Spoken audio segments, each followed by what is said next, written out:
आदरणीय बंधुवर, हमने कुछ दिवस पूर्व श्री हनुमंत लाल जी का जन्मोत्सव मनाया। हनुमान जी के पास 8 सिद्धि और 9 निधि थी।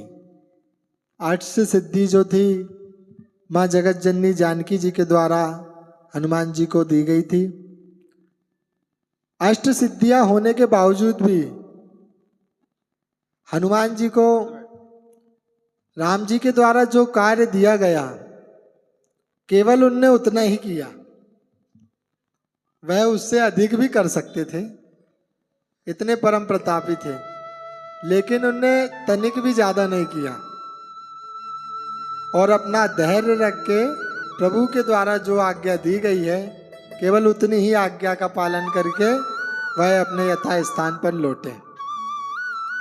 यह शिक्षा हमें ये प्राप्त होती है कि हमको जो भी कार्य किसी के द्वारा दिया जाता है हमको उसका कर्तव्य पूर्वक पालन करना चाहिए और उससे अधिक नहीं सोचना चाहिए कि यह कैसा होगा। जो है हमें अनुग्रह प्राप्त हुआ है, हम उतना ही कार्य करके अपने गुरुवर को दे देना चाहिए। ऐसा प्रभु श्री सीताराम जी सरकार ने मुनि विश्वामित्र जी के द्वारा जो आदेश दिया गया कि प्रभु श्री राम और लखनलाल जी आप पुष्प लेके आइए, उन्होंने पुष्प लेकर आए, जो कि हमने पिछले साप्ताहिक कार्यक्रम में श्रवण किया। और गुरु की आज्ञा के अनुसार ही आज के समय का व्यक्ति अपने गुरु से अनेक बातों को छुपाता है, लेकिन प्रभु सीताराम जी सरकार और लखनलाल जी ने तनिक भी बात को नहीं छिपाई और जो सारा वृत्तांत उनके समक्ष प्रस्तुत हुआ था वह उनने अपने गुरुदेव को बताया।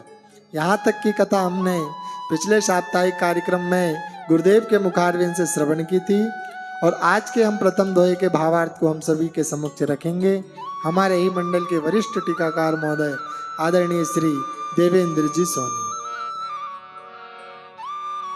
प्रणवहु पवन कुमार अलवन पावक ज्ञान धन जासुर दयागार वसहि राम सर चापुधर। प्रणवहु पवन कुमार अलवन पावक ज्ञान धन जासु हृदयागार वसहि राम सर चापुधर। महाकाल बाबा के चरणों में मेरा नमन, बड़ी माता के चरणों में बारंबार नमन और आप सभी रसिक को मेरा वंदे। पिछले 1-2 दिन पहले मैं तो सबसे पहले हमारे सूरज भाई और उनके परिवार को बहुत बहुत धन्यवाद देना चाहता हूं।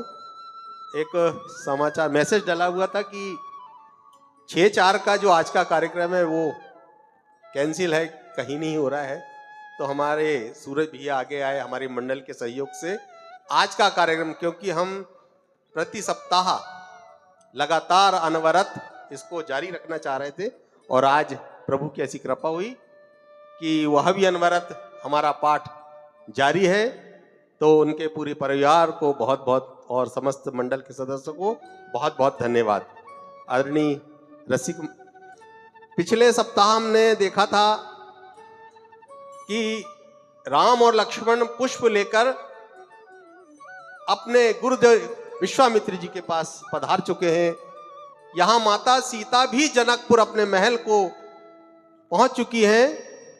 अब राम और लक्ष्मण, चूंकि संध्या के समय वंदन करना था वशिष्ठ जी विश्वामित्र जी को, तो उन्होंने वंदन किया और अब रात्रि का समय,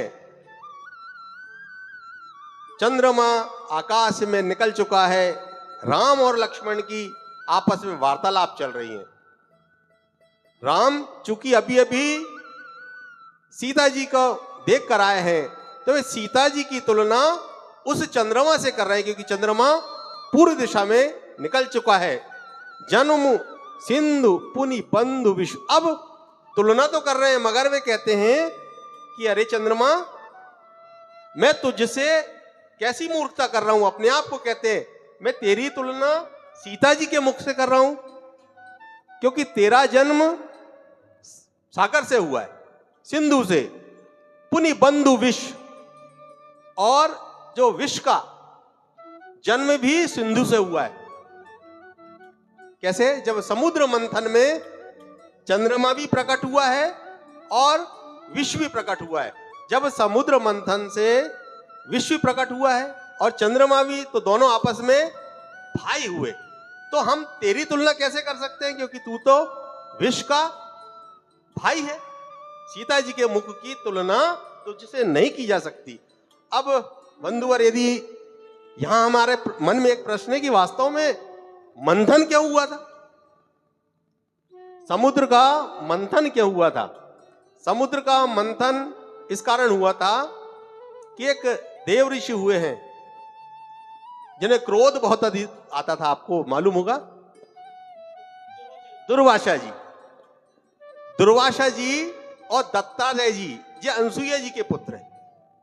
एक बार दुर्वासा जी जंगल में गुजर रहे थे, देखा बहुत सोनी सोनी सी सुगंध आ रही है। उन्होंने देखा आसपास तो कोई नहीं है। जहां से, जिस ओर से वो सुगंध आ रही थी, वहां देखा तो एक कन्या जिसके गले में एक माला पड़ी हुई है, उससे सुगंध आ रही है, और सुगंध से दुर्वासा जी को उन्होंने विचलित कर दिया। अब दुर्वासा जी के मन में यह आया कि यह जो सुगंध है मृत्यु लोक की तो नहीं है, यह देवलोक की है। उस कन्या से पूछा, उस कन्या का नाम था विद्यावती।